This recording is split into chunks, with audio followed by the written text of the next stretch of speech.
Hello everyone and welcome back to another video. Now normally I do book reviews, but today I am doing a book haul. However, if you like following book reviews, if you like seeing what other people are reading, that's normally what I post, so feel free to stick around.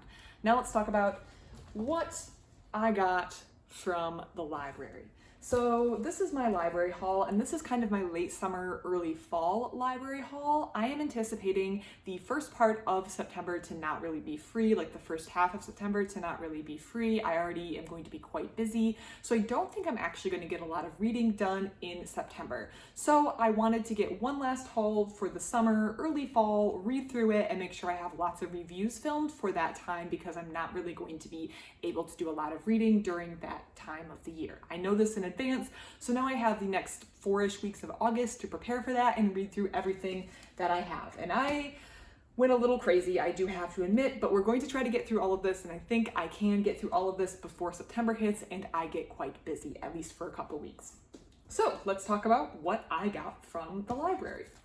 Right here on the top is Moon Woke Me Up 9 Times, selected haiku of Basho. So this is a collection of haiku, just in that format. I read another collection of poetry a couple days ago actually, so I'm excited to get another one out and continue reading this. Normally I kind of get on a kick and I find something that I like reading about and then I go back to the library and get a lot of books on the topic, and that's kind of what's happening with this. But this should not take me too long to read and should be very enjoyable, so I'm excited to read this slim volume of poetry. Next up, we have some manga. I'm continuing a lot of series, trying to get a lot of series wrapped up this year, while also trying suggestions that you guys put out. And the first one, I believe, is a suggestion from a viewer on my channel who left a comment, and that is, I married my best friend to shut my parents up. I don't really know what to expect from this volume other than someone recommended it, and it's supposed to be kind of sweet. So I'm excited to see what this is about. I don't really know what I'm getting into. It is rated older teen, so it's probably not going to be like children appropriate, but it shouldn't be too wild and crazy, which is kind of my vibe. Not the wild and crazy. I kind of like that sweet spot between like not too innocent and aimed for children, but not really wild and crazy and adult level content. So I'm looking forward to giving this a read, and thank you for the suggestion to the one who suggested this book to me. Next up, I just have the next three in the Haikyuu series by Haruichi Furudate, volumes 32, 33, and 34. I'm excited to continue reading the series. Our team, Karasuno High School, is in the Tokyo tournament, and I'm excited to see how they do. It's been a couple weeks since I read a volume in this series, so I need to go back and refresh what's happened up to this point to make sure I remember everything, but I am excited to continue this series because I've been enjoying it so much. This is a great sports manga, and I do have reviews of all the volumes up to this point on my channel if you are looking for that. And next up, the continuation of a series that has been on my to-read list forever. No matter how I look at it, it's you guys' fault I'm not popular. I have volumes 17, 18, and 19. Let's put these in correct order. This is a series that I started reading in 2021. I moved library systems, and then I could have, but I just kind of lost track of things in the move, and I didn't finish this series. I ended on volume 16. So I have read all the way up to volume 16, but now we are getting into new material, at least new material to me. Volume 17, I'm excited to continue this series, and I'm excited that I got these volumes. So we're gonna see how the series continues, and if Tomoko continues to grow as a person and make friends. So if you've been following the series and like my review of it, or you like reading the series yourself, then stay tuned to see how I feel about this series. We have a cheerleader on this one, so we're gonna see what happens with that. Next up, I have a cozy mystery. These are great to just have for like a stormy night when you just want to relax on the couch, and I kind of call them palate cleansers. I know what to expect. I usually use them to read between two strenuous, stressful, high energy, tense books, kind of something calm. I know what to expect, but it's still enjoyable. This is a series I haven't tried before. It's part of the A Deadly Edits mystery series, and this one is crime and punctuation. It has a cat on the cover. It's basically your standard cozy mystery, I'm guessing, and it's by Caitlin Dunette. I have not read a book by her, so I'm excited to see her style and if I like it, and I do love a good cozy mystery. And I'm pretty sure this is a cozy mystery, but I guess we'll find out. Next up is a book that I found in the news section of my library, The Language of Languages, Reflections on Translation. And I'm going to have to look up how to say this author's name because unfortunately I don't really know how to say this correctly right now.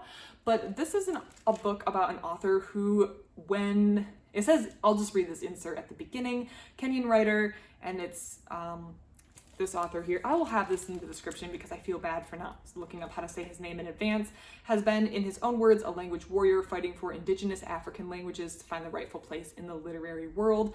Basically, he began by writing in English, and then he switched to writing in his own native language in 1977. And that's something that when I found this book at the library and I flipped it open and read it, I thought to myself, I really am lucky.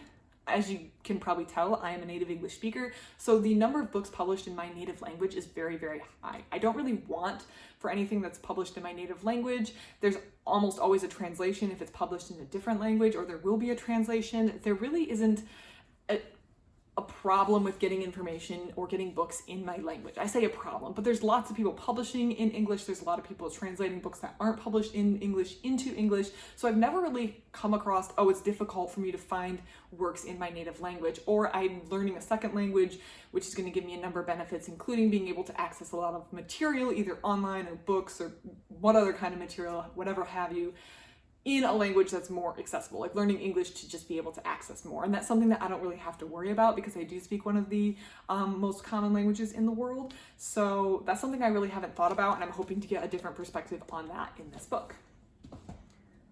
Next up is another math book. I love reading about math. This is The Secret Formula, How a Mathematical Duel Inflamed Renaissance Italy and Uncovered the Cubic Equation. I actually am nominally familiar with this story. It was covered on a BBC podcast I listened to. I used to work at a department store packing online orders. Basically, someone brought me a bunch of clothes and I had to put them in bags for an entire 8-hour session, and I listened to a lot of podcasts during that time because there was nothing else to do. And I do remember hearing about this story. It was covered and I found it entertaining. I don't remember all of the details about it though, so I'm hoping that this thin volume kind of gives me the relevant details that have since slipped my mind since listening to that podcast. But I do remember it being entertaining, and I hope this book is entertaining as well. Next is a book that I don't really know anything about, but it was by an author who I have liked previous work by. It's actually a comic. It is, let me get this, Stalker Prism or Prism Stalker. Now the words are on top of each other, so I am going to have to look up which way to do it, to read it. So this is by, if I remember correctly, let me make sure. Just kidding. This is not by who I thought it was. This is by Sloan Leong. So this was not actually by the person I thought it was. I thought I was grabbing a book by Jeff Lemire, is that how you say his name? Because they were all in one section and I was just looking through them. I found this and the colors are what really called to me. I really like the colors used in this book. So it's actually not by the person I thought it was by, and I just realized that. But I love the colors and I'm interested in seeing what happens in the story. This is volume 1, so we'll give it a read and see if I like it and continue reading this. So this could be a great opportunity for me to discover an artist that I have not been familiar with before. Prism Stalker? Maybe, I feel like Prism Stalker is more likely. Little comic. We'll see how this one is. Finally, we have another photography book. I love photography, I'm not very good at photography. I don't try to do it as a hobby or anything, but I enjoy looking at collections of photographs by people who are better at the hobby than I am or have this done professionally as a job. So this one is Still, Michigan, photographs of the Northwest Lower Peninsula, which I feel like is a very specific region, but it's by Ken Scott and it's hopefully going to be interesting. It's a lot of photography, hopefully, or I'm assuming a lot about the Great Lakes. So the Great Lakes are massive lakes that are here in the United States and also Canada. They go between, a lot of them are between the border of the two countries. So I'm expecting a lot of interesting photographs, and I think I'm going to guess they're all by Ken Scott, but I do need to read and figure this out. Again, it's a hyper-specific area of the United States, but I do plan to read it and enjoy it and hopefully have a good time. So that's what I'm reading this August, this second half of September. I'm hoping to actually have this all done by the time September hits. That's what I'm doing. I do have a lot of reviews from the vacation that I still need to film and finish catching up from the stuff that I read before I went on my last vacation in July. So there's a lot of reviews coming, so stay tuned if any of these seem interesting. If you remember me talking about books I was reading in my last library haul, I do have reviews coming for all of those. I just need to sit down and review them. So stay tuned, subscribe, do what you need to do to get the reviews from me of the books that you want to see. And if you have any suggestions on what I should be reading next. We're going into the winter area. Well, not quite. Now we're getting ahead of ourselves. It's August, but I'm thinking ahead. Most of September will be busy, and then it's going to be October, and then before we know it, it's going to be November, and I live in an area that gets quite cold and quite a bit of snow, so I'm going to have a lot of time in the winter to read, make a cup of hot chocolate, and sit on the couch. So if you have any book recommendations, put them in the comments. I love to get them. Otherwise, thank you so much for watching, and I hope you have a great rest of your day.